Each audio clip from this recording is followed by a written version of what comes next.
예, 세 번째 시간 이제 실참 수행으로 이제 들어가겠는데요. 제가 이제 맨 처음 공지했을 때는 이제 이먹고 수행이라는 거를 이제 하려고 했어요. 근데 생각해 보니까 종문의 제 1공안, 선종의 제 1공안은 조주 무자예요. 조주 스님과 관련된 이제 화두들이 벼감록에서만 12칙이 나와요. 그만큼 굉장히 큰 영향력을 행사하셨던 이제 어록, 그러니까 무자를 하는 게 맞다는 생각이 들더라고요. 조주무자는 어떻게 되냐면은 구자 무불성 화두인데 어떤 학인이, 다시 소개해드리자면 어떤 학인이 개에게도 불성이 있습니까? 라고 물은 거예요. 조주 스님한테. 일체 중생이 시류 불성, 모든 중생에게 불성이 있다라는 이제 경전의 구절이 있는데 그것에 대해서 개가 지나가고 있습니다. 저 개에게도 불성이 있습니까? 라고 물어본 거예요. 그러니까 조주 스님이 없다라고 하셨어요. 분명히 불성이 모든 중생에게 다 갖춰져 있는데 심지어는 저 에어컨도 저렇게 하고 있는데 걔한테 없을 이유가 없잖아요. 왜?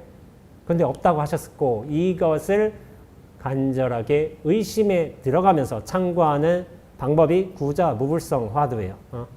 근데 이 화두를 하겠습니다. 저희가 지금 취할 수 있는 수행은 좌선을 할 거예요. 근데 이 좌선에 대해서 육조해는 스님께서 좋은 이제 정의를 해주셨어요. 육조단경에 나온 말입니다. 밖으로 모든 경계에 마음이 움직이지 않는 것을 좌라고 하고 안으로 본래 성품을 모아 어지럽지 않은 것이 선이다. 근데 보통 좌선이면 앉아서 수행하는 거 이렇게 생각하잖아요. 근데 좌와 선이란 걸 의미를 나눠서 이렇게 설명해 주신 거예요. 저는 이거 굉장히 참 이런 게 좋더라고요. 좌선. 그리고 무념에 대해서도 다른 방식으로 또 설명해 주시고 한 게 있습니다.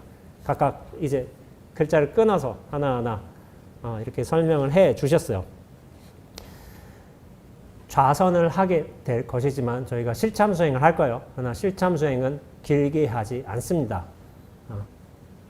정말 신심 나시거든 집에 가서 10시간 하세요. 10시간 하시고 여기서는 맛배기로 10분만 하겠습니다. 좌선에 필요한 것은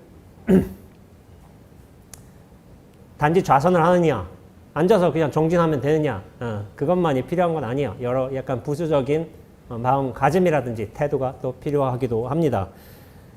뭐냐면은 옛 어른들께서는 좌선에 앞서서 항상 서원을 세우라고 하셨어요. 이게 원력이에요. 원력. 내가 이 수행을 통해서 어떤 일을 성취하겠나이다 하는 식의 원력을 세우는 게 굉장히 중요하다고 하셨어요. 그래서 지금 선원에서 정진하다 보면은 입선하기 전에 물론 속으로 원력할 수 있지만 저희가 예불도 하거든요. 이 고두례라고 해서 고두례 하면서 원력을 다짐하시는 분들이 계세요. 저도 10몇 년 동안 어떻게 보면 원력 4가지를 계속 반복하고 있습니다. 하루에 몇 번씩. 그 원력이 결국엔 자기의 어떤 뜻을 이루는 힘이 되기도 하고 실제로 그 원력대로 나아가게 돼 있습니다. 그 원력을 계속 다짐하면. 그래서 원력 세우는 게 중요해요. 그래서 옛 어른들께서는 바른 법에 대한 신심이 경고하여 영원히 물러나지 않겠나이다. 이런 종류의 서원이며 또 나고 죽는 생사윤회에서 벗어나 결정코 본래 면목을 깨달으리다. 반드시 부처님의 해명을 잊고 모든 중생을 다 제도하겠습니다. 이런 종류의 원력을 세우셨던 거예요. 원력을 세우고 수행 정진하는 거랑 원력 없이 하는 거랑 천지 차이입니다. 그래서 원력을 세우라고 하는 거예요. 저는 많은 분들이 수행을 그냥 해요. 근데 원력을 세우는 사람하고 그 원력을 10년, 20년 견지하면서 가는 사람하고는 비교 안 됩니다. 절대로. 그러니까 원력이 정말 중요해요. 자세의 문제에서는 또 가부좌라고 해서 왼다리를 오른쪽 허벅지에 올리는 정도, 그걸 반가부좌. 그리고 허리는 자연스럽게 세워서 양어깨에 힘이 들어가면 안 된다라고 하는 거고, 그리고 손은 법계정인이라고 해요. 법계정인이라고 하는 거는 두 손을 이제 연꽃 모양으로 가지런하게 모아서 단전, 배꼽 아래 3cm라고 해요. 그쪽에다 가지런히 놓고서 양손의 엄지를 자연스럽게 맞대도록 하면 돼요. 길상자에서는 이제 오른손이 위인데 저희가 왼다리를 오른쪽 허벅지에 올린다. 왼다리가 위로 올라갔다 하면은 왼손이 위로 올라가고 오른다리가 위로 올라갔다면 오른손이 위로 올라가면 돼요. 그거는 그렇게 하시면 되고 좌선의 자세에 대해서 말씀드린 겁니다. 그리고 입과 이는 긴장 풀고 혀가 좀 재밌는데 혀를 말아서 이렇게 위로 말아서 이 혀의 아래쪽이 입 천장에 닿도록 한다는 거예요. 예, 해가지고 그러면은 구부리면 이렇게 아랫부분이 천장에 닿겠죠. 근데 저는 이렇게 하나? 라고 좀 의문스럽거든요. 근데 제가 놀란 게 평상시에 제가 그렇게 하고 있더라고요. 그래서 조금 몰랐어요. 운전하다 보니까 이렇게 하고 있는 거예요. 그래서 맞다, 나 원래 이렇게 하고 있었구나. 근데 이게 잘 몰랐던 거예요. 원래 그렇게 하고 있어가지고.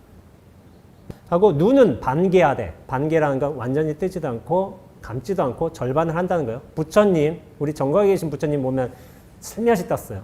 이렇게 슬며시 뜨고서 그리고 시선은 자연스럽게 1, 2m 앞을 내다봐라 라고 하셨어요. 그러니까 앞자리 있는 뭐 좌복 같은 거 보시면 됩니다.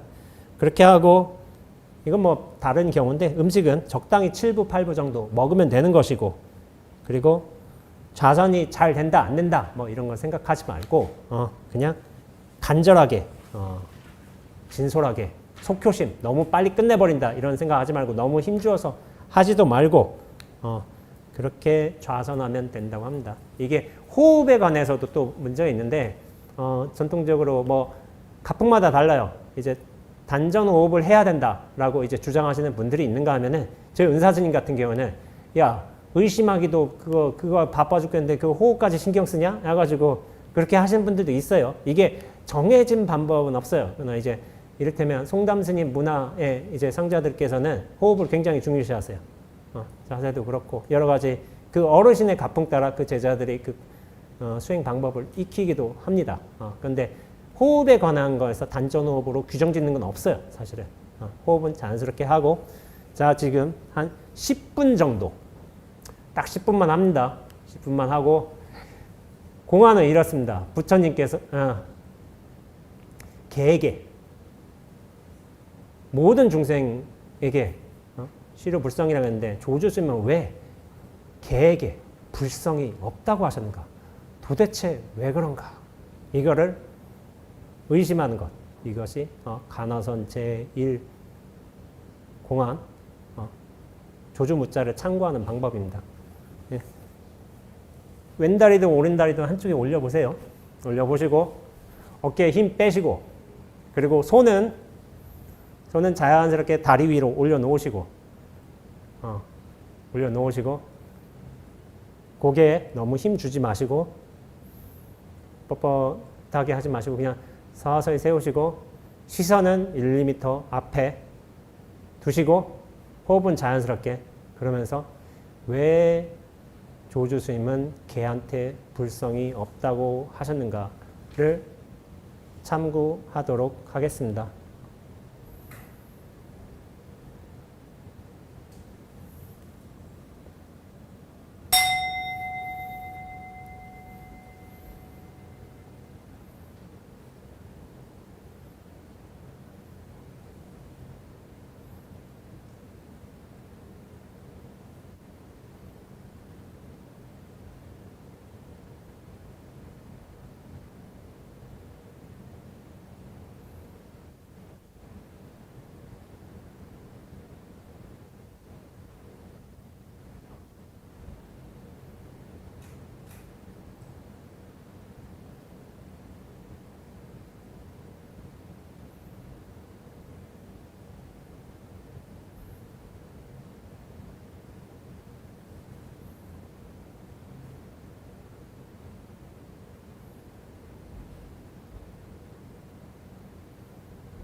예, 10분 정진했는데요. 뭐 제가 듣기로는 뭐 정진의 열의가 높은 분들이 요즘에 많으시다 해가지고 정진 시간을 길게 잡다는 의견도 있었다고 하지만 제 생각에는 제가 강연을 하는 이 순간은 여러분들께 선에 대해서 소개하고 어떤 종류의 동기부여를 하는 게 주 목적이지 정진 시간을 길게 잡는 거는 크게 의미가 없다고 보고 있습니다. 실제로 이 가나선의 수행에 대한 진정한 의문이 생겨가지고 또 발심이 이어져가지고 수행을 한다면 집에서 열심히 수행할 수도 있는 것이고 맨 처음에 우리가 좌선이라는 형태를 취할 수도 있지만은 이 의심이 간절하다면은 행주자와 걸어 다니면서도 이야기를 하면서도 그 의심이 계속 이어지거든요. 그런 상태에 도달하기도 합니다. 그래서 지금은 저는 동기부여의 목적에서 그냥 막 한번 체험의 관점에서 이렇게 10분 정진을 했다고 생각하고요. 예, 현장 질문 먼저 받도록 하겠습니다. 안녕하세요. 예, 안녕하세요. 나오고 있는 것 같아요. 나왔어요? 안녕하세요. 저는 오늘 선 이렇게 강의 듣게 돼서 정말 재밌었고요. 저는 제가 대학교 졸업생 때 이제 25살 때 예. 10년 전인데 제가 지하철에 뛰어들었어요. 네, 그래서 지하철에 뛰어들어서 이제 열차 사고가 났고 눈을 떠보니까 중환자실이었어요. 의식을 차려 보니까 팔 다리가 다 붕대에 감겨져 있더라고요. 그래서 가족들도 오고 이제 교수 이모도 오고 그래서 제가 이제 그런 상황을 맞닥뜨려야 되니까 못 받아들이는 거죠. 눈을 떠보니까. 그래서 이제 거기 이제 신부님하고 목사님이 오셨어요. 그래서 제가 여쭤봤어요. 왜 이렇게 됐냐. 나 하느님의 뜻이다. 이렇게 제가 받아들일 수가 없는 거예요. 그래서 이제 불교에서는 그거 네가 전생에 지은 업이다 이렇게 하니까 그거는 제가 받아들일 수는 있겠는데 그 안에 법당은 없었어요. 그래서 그 성내 이모를 따라서 미사만 몇 번 갔었거든요. 이제 그러다가 6년의 시간이 흘렀어요. 한 13번 정도 수술을 받고 나서 걸을 수 있게 됐거든요. 걸을 수 있게 돼서 우연히 이제 절에 가서 불자가 됐는데 그거 네가 거기 간 거고 네가 뛰어든 거라고 이렇게 얘기를 하더라고요. 사실 그게 맞죠. 근데 그게 처음에는 굉장히 잔인하게 들렸는데 활로가 트인 느낌이었거든요. 앞으로 내가 잘 선택하고 살아가면 이 상황을 내가 바꿀 수 있겠다라는 생각으로 그렇게 불자 생활을 했던 것 같아요. 그래서 다시 이제 공무원 시험 보고 서울에 와서 생활하다 보니까 과거랑 미래에 얽매이지 않고 오늘을 사는 연습을 하니까 만족스럽더라고요. 하루가 행복하고 그래서 작년에 10년 그동안의 시간을 회양할 수 있겠더라고요. 그래서 회양하는 시간을 부처님 법당 안에서 가졌는데 보니까 생과 사가 하나라는 말이 알겠더라고요. 그러니까 중환자실에서 눈을 떴을 때는 죽는 게 두려우니까 호흡을 열심히 했죠. 근데 수술이 계속 실패하고 병원에만 갇혀 있는 생활이 길어지니까 살아있는 것 자체가 고통이더라고요. 두렵고. 그래서 내가 어디에 위치해 있는지 따라서 그 두려움이 생이기도 하고 사이기도 하다. 이제 그런 걸 알게 돼서 이제는 본격적으로 좀 공부를 수행을 해야겠다 해서 했는데 아직 뭐 선수행에 이런 인연은 없어서 화두를 그냥 지금 이 순간으로 잡고 나름 수행을 하고 있거든요. 근데 지금 이 순간으로 하고 있는데 그 스님께서 그 질문이 멈춰지면 스스로 답이 된다 해서 눈앞을 얘기하셨는데 그 변하지 않는 그 무엇이 있다고는 알고는 있었거든요. 지하철에 뛰어든 순간도 지금 이 순간도 있지만 그걸 뭐라고는 표현을 하지 못하는 게 뭔지는 잘 몰랐는데 스님께서 말한 눈앞이 그거란 생각이 들었어요. 근데 이제 지금 이 순간이 유일하게 깨어 있을 수 있는 시간이어서 지금 이 순간이구나 하고는 걸 알고 이제 이렇게 수행을 하고 있는데 고통이 일어나고 사라지는 거를 관찰을 할 수 있게 되니까 그 고통의 원인이 보이더라고요. 그래서 지금 그 고통의 원인이 제가 이제 몸이 많이 아파서 공무원을 하고 있지만 자꾸 휴직을 하게 됐어요. 예. 그래서 이제 인사팀에서 연락이 왔어요. 또 동일한 질병으로 이제 휴직을 하게 되면 이제 면직을 시킬 수 있다. 예. 또 제주도 본가에서도 뭔가 저한테 많은 거를 지원을 해줄 수 없다 그러고 하니까 이게 제가 지금 고통의 원인이 제가 안전하다고 생각했던 길이 균열이 일어나니까 제가 그거를 굉장히 갑갑해 하더라고요. 그래서 어제 스님 책을 보면서 제 답을 찾긴 찾았는데 그 세 개의 벽, 숲과 벽의 세계를 보면서 네. 아, 내가 안전하다고 여겼던 그 길이 균열을 보이니까 내가 이렇게 고통스러운데 네. 지금까지 이 책을 읽기 전까지는 길이 끝나는 곳에서 어떻게 나아가지라고만 생각을 하다가 네. 아, 이 안전하다고 생각했던 길 자체를 깨트려야겠다. 그러면 내가 온 세상으로 나아갈 수 있겠다 생각이 들었어요. 그래서 이게 스님이 이도한 것처럼 제가 잘 이해를 한 건지 그리고 이런 과정을 저는 약간 삶이 어떻게 살아야 되는지를 알기 위해서 불교를 접한 거여서 아직 제 삶과 불교를 분리해서 수행하거나 그렇게 해본 적은 없는 것 같아요. 약간 제 고통이 늘 화두여가지고 근데 이 과정을 거쳐가면 선수행도 제가 할 수 있는 건지 그 과정 중인 건지 궁금해요. 고통을 잘 관찰하는 것만으로도 고통에 매몰되지 않을 수가 있고 고통을 또 실체화시키지 않으면서 그것을 또 느끼는 나 자신도 실체화해서 열버지는 과정을 겪습니다. 그리고 본인이 무언가 사실은 어떤 종류의 큰 혼란을 왔던 것 같아요. 그러니까 되게 좀 그게 공감이 되는 게 저 같은 경우도 자해시도를 많이 했거든요. 10대 때, 20대 때. 그러니까 지금 저를 아시는 분들이 이해를 못 하는 거예요. 왜 저 쌤이 자해시도를 하지? 근데 굉장히 괴로웠으니까. 죽고 싶었으니까. 그래서 수술도 몇 번 했어요. 근데 지금 왼팔에 자해한 적이 있어요. 엄청 커요. 근데 예전에는 이게 되게 좀 부끄럽거든요. 제가 자해를 했다는 사실이.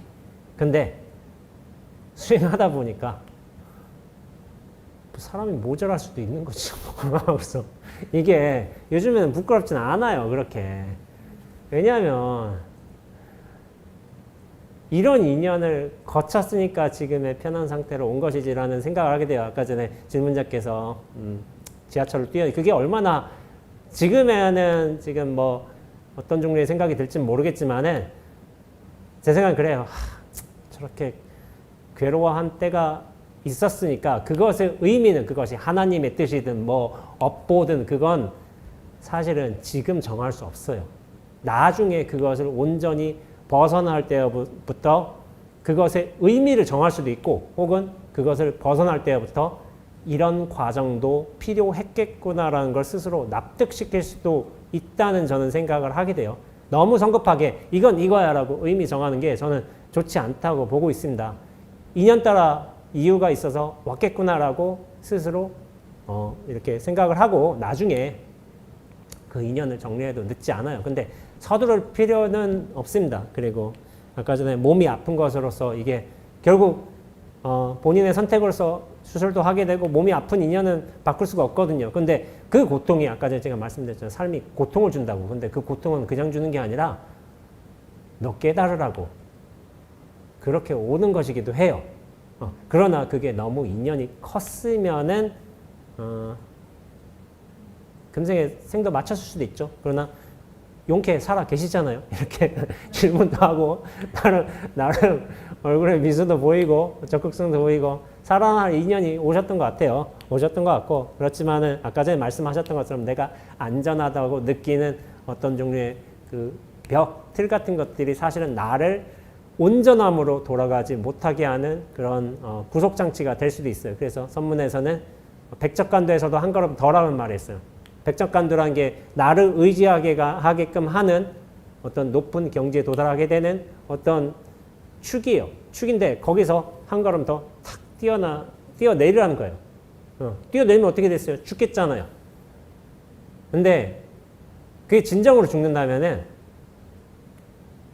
나는 죽겠지만 허공은 살아납니다. 진정 죽는다면은 자기가 의지하고 믿고 따르는 바를 의심하고 거기에 대해서 더 이상 의지하고 믿지 않고 따르면은 텅 빈 자성으로서 살아나게 돼 있어요. 근데 그 전까지는 나라는 에고는 아상은 무언가를 계속 지려고 해요. 여기에 의지해서 존재하려고 하고 있고 그러나 그래서 수행은 용기가 필요하다는 거예요. 탁 떨쳐낼 수 있는 용기. 그래서 그 과정을 잘 치러내실 수 지금까지 잘 해오신 거 보면은 죽지 않고 잘 하실 수도 있을 것 같네요. 제가 온라인에서 질문 들어온 거 제가 하겠습니다. 스님 책 읽고 눈앞을 잡고 있습니다. 첫 3일 정도 멀미처럼 어지럼증이 나더니 요즘엔 두렵습니다. 꼭 처음 수영을 배울 때 발바닥에서 발을 떼면 물 위에 뜨는 것 같지만 손으로 집었다 발로 집었다 하는 느낌입니다. 이 두려움은 뭘까요? 이 두려움이 자연스럽게 오게 돼 있어요. 왜냐하면 나라는 존재는 수영을 배울 때처럼 뭐가 의지하는 게 없잖아요. 당연히 두려움을 느끼게 되어 있습니다. 그거는 당연한 거고요. 손발로 뭘 잡아야 되는데 뭐 의지할 바가 있어야지 비로소 나란 존재가 안정감을 얻게 되는 건데 그것은 나의 안정감이잖아요. 사실 수영을 하다 보면은 힘을 잘 빼면은 물 위에 잘 뜬다고 하잖아요. 나의 안정감을 요구하는 그런 생각이라든지 의지가 사실은 그 부력, 어떤 물 속에서의 우리 균형, 자연스러운 균형을 잡는데 오히려 저해가 돼요. 그래서 수영할수록 힘 빼라는 말을 하잖아요. 저도 수영을, 이게 웃기지만 저는 수영을 못합니다. 수영을 못하는데요. 저는 바다에 뛰어들어요, 그냥. 몰라 하고서 그냥 뛰어들어요. 수영을 못해요, 저는. 근데 뜬다는 사실을 알고 있어요. 그렇기 때문에 수영을 배운 사람들이 오히려 제 친구가 못 들어가는 걸 봤어요. 저 시퍼렇다고 아래가. 근데 저는 야 죽으면 되지. 잘못하면 죽으면 죽는 거지 하고서 그냥 뛰어들어요. 근데 살더라고요, 결국에는. 그래서 힘 빼는 게 정말 중요하구나. 근데 무언가를 의지하고 잡으려는 건 나의 속성입니다. 근데 그 나에 대한 근원적인 집착이 있어요. 그것들이 여러 조건들, 나란 대상, 이게 중심이 있으면 대상을 조건화해서 그렇게 여러 가지로 나타나게 돼 있어요. 그것이 가족으로 나타나는 경우도 있고, 우리가 사실 수영에 비유했지만은 어떤 감정으로 나타나는 경우도 있고, 뭐 요즘에는 뭐 돈 같은 다른 조건들로 나타나요.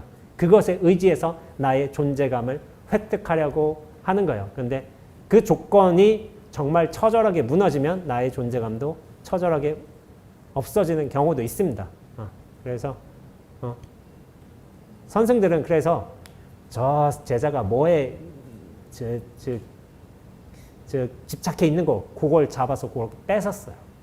뺏어서 네가 어떻게 하나 보자 해가지고 그렇게 한번 한 게 있어요. 그거를 이제 선어록에서 비유적으로 농부에게서 소를 빼앗고 뜬 말이 있어요. 농부한테서 소는 굉장히 중요하잖아요. 밭갈이도 해야 되고 뭐 경작도 해야 되고 모든 이제 그 원천인데 가장 소중하게 생각하는 원칙 근간들을 빼앗아 버림으로써 저 양반이 홀로 독자적으로 설 수 있게끔 그런 기반을 마련해 주신 경우도 있어요.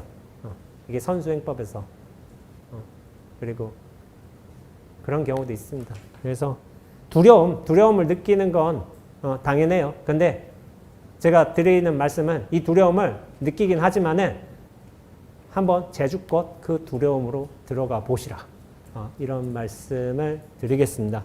두 번째, 요즘은 명상이란 말이 많이 들리는데 선 혹은 가나선과는 어떤 차이점이 있을까요? 명상은 약간 통칭이에요.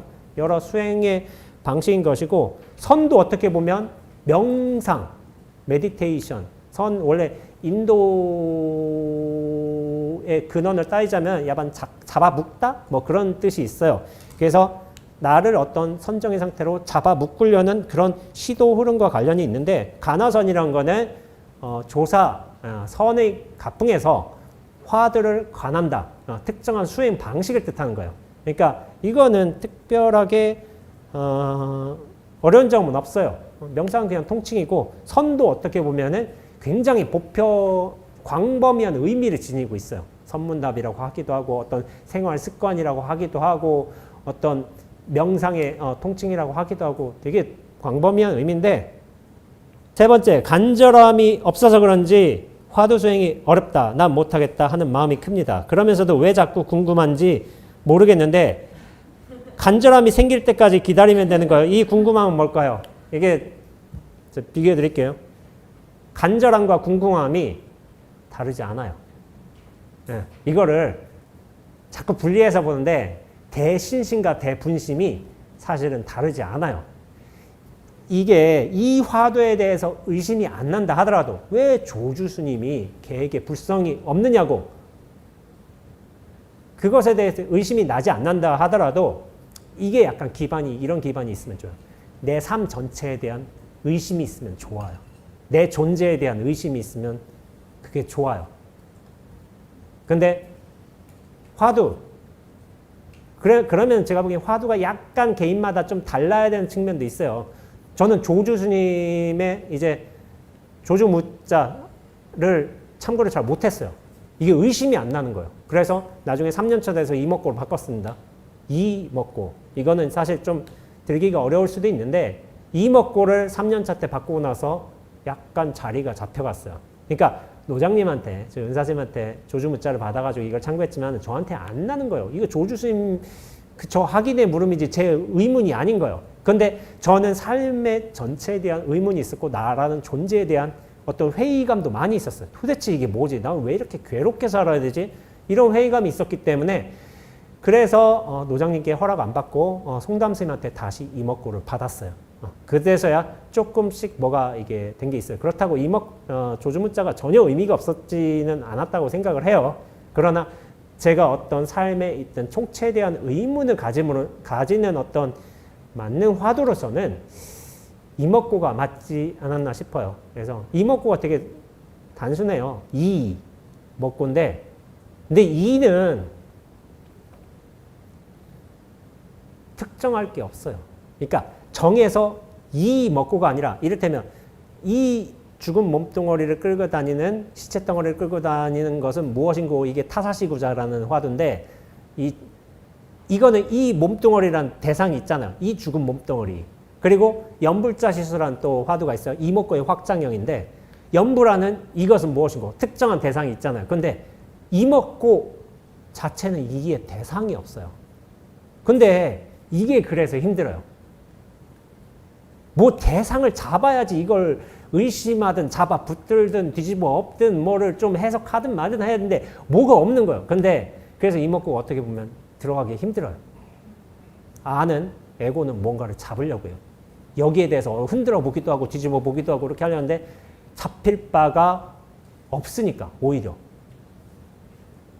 근데 잘 들어가면 이목구도 이 전체로 확장되기에 나에 대한 존재감으로서 탈피하기 훨씬 좋습니다. 잘 들어가면 좋아요. 근데 힘든 면도 있어요. 그래서 이먹고는 인연이 맞아야 돼요. 제가 볼 때는. 그래서 타사시구자 돼도 좋고 연불자 시수도 좋습니다. 제 생각에는. 간절한 마음이란 게 여튼 간절해가지고 애가 알고 싶다 이런 게 아니라 삶에 대한 총체적인 의문이 있으면 간절하다고 생각해도 될 것 같아요. 그래서 제가 여러분께 이제 마지막으로 이제 한 말씀만 보겠습니다.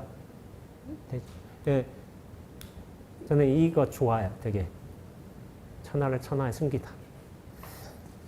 이 고사를 얘기해 볼게요. 장자 대종사 편에 있습니다. 이걸 얘기를 하자면은 한자가 있는데 한자는 해석을 얘기하지 않고 바로 뜻으로 나갈게요. 어떤 이가 배를 골짜기에 감추고 산을 못에 감추고는 이제 든든하고 감춰졌겠지 한다. 왜냐하면 배는 골짜기보다 작잖아요. 그리고 산도 뭐 좀 작은가 봐. 못이 엄청 큰가 봐. 중국에 못 엄청 큰 데가 많아요. 그래서 산을 못에 감추고는 이제 든든하게 감춰졌겠지 한다. 그런데 밤중에 힘센 자가 둘러매고 달아나면 잠자는 자는 알지 못한다. 내가 이걸 잘 숨겨놨어. 근데 밤에 누가 와서 이걸 가져가. 그럼 잠자는 자는 절대로 알지 못한다는 거예요. 작은 것을 큰 곳에 숨기는 것은 당연하지만 그래도 달아날 곳은 있는 법이다. 작은 것을 큰 곳에 숨기잖아요. 그런데 여전히 작은 것을 잃어버릴 여지는 있어요. 그런데 다음 구절이 중요해요. 천하를 천하에 숨긴다 하면 도망갈 곳도 없으니 이것이 만물의 참된 모습이다 라고 했어요. 천하를 천하에 숨긴다는 거예요. 이게 누가 생각했는지 몰라도 전 감탄했거든요. 이 숨길 생각을 한 사람은 누굴까요? 천하를 발견한 사람인가. 천하를 발견했는데 야, 이게 정말 소중해. 내가 드디어 수행을 끝마쳐서 천하를 발견했어. 근데 이 소중한 걸 난 모르는데 감춰놓고 싶어. 근데 어디다 감춰놓지? 근데 천하는 너무 크잖아요. 감춰놓을 데가 없는 거야. 그러면은 이렇게 생각한 거야. 천하를 천하에다 숨겨놔야지. 그럼 아무도 이게 천하인지 모를 거야. 이 생각을 한 거예요.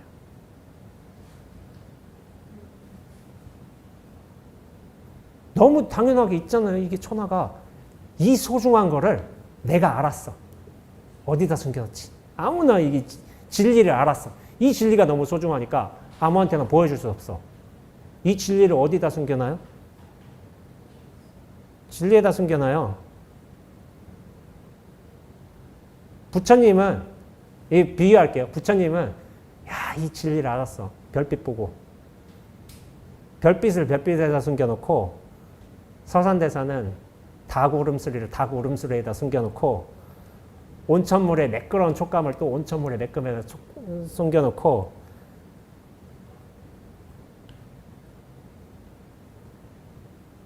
한 거예요. 숨겨놨어요. 근데, 이거 못 찾겠지. 하고서 숨겨놨어요. 왜냐하면은 이게 뭐 대단한 거라고 생각하지 않거든요. 여러분들이 진리를 만나고 싶어하고 하실 분이 많을 것 같아요. 분명히 진리를 알고 싶어하고 그런 분들 저도 그랬으니까 당연히. 그래서 도대체 이게 뭔가 해가지고 저도 정말 괴로웠는데 근데 진리를 곧장 알 수 있는 방법이 있습니다. 가장 가까운 인연법이 있어요. 그게 바로 나예요, 나. 진리는 나를 통해서 드러나지 결코 딴 거를 통해서 드러난 게 아닌 거예요. 저 에어컨 저렇게 법을 설하고 있다고 했잖아요. 내가 귀라는 인연과 생각이라는 인연이 들어서 이렇게 법으로 나타난 것이지 절대로 나를 떠나고서 진리가 없습니다. 나란 실체가 아니라 나라는 인연을 떠나서 진리가 없다는 거예요. 이렇게 사람 앞에서 말도 하고 이렇게 소리도 들려주고 생각도 하고 이런 나란 인연이 있다는 거예요. 진연은 부처님의 어떤 진리를 상징하죠. 진연은 그리고 아미타 부처님은 아미타 부처님을 만난다고 했잖아요. 육문, 상방, 자금광. 그리고 진리는 처음부터 이 진리에 가장 쉽게 다가설 수 있는 문으로서 나를 만들어 놨어요. 나. 근데 이 나가 문이에요. 문. 이걸 통해서 우리가 진리를 곧장 듣고 곧장 느끼고 곧장 생각하고 할 수 있는데 그런데 이 나란 걸 실체로 여기면서부터 모든 것을 다 대상화시켜버리는 착각과 무명에 빠져버린 거예요. 이게 진리가 드러나는 인연인 거예요. 실제 인연. 근데 너무 가까이 있어. 나라는 게. 너무 가까이 있잖아요. 이게 가까이 있다 할 수 없을 정도 너무 가까이 있는데 그래서 이게 문인지를 모르는 거예요. 너무 가까이 있다 보니까. 이건 당연하잖아.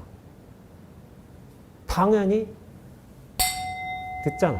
당연히 보이잖아. 나란 인연을 거치지 않고서 드러나는 진리는 없어요. 이 나라는 게 진리로 들어가는 진짜 문입니다. 근데 너무 가까워서 안 보이는 거예요. 이 나라는 게. 자꾸 나를 소중히 여길 어떤 이게 중심처럼 생각하는데 이 인연이 있습니다. 만일 진리와 만나고 싶다면은 곧장 만나세요. 곧장.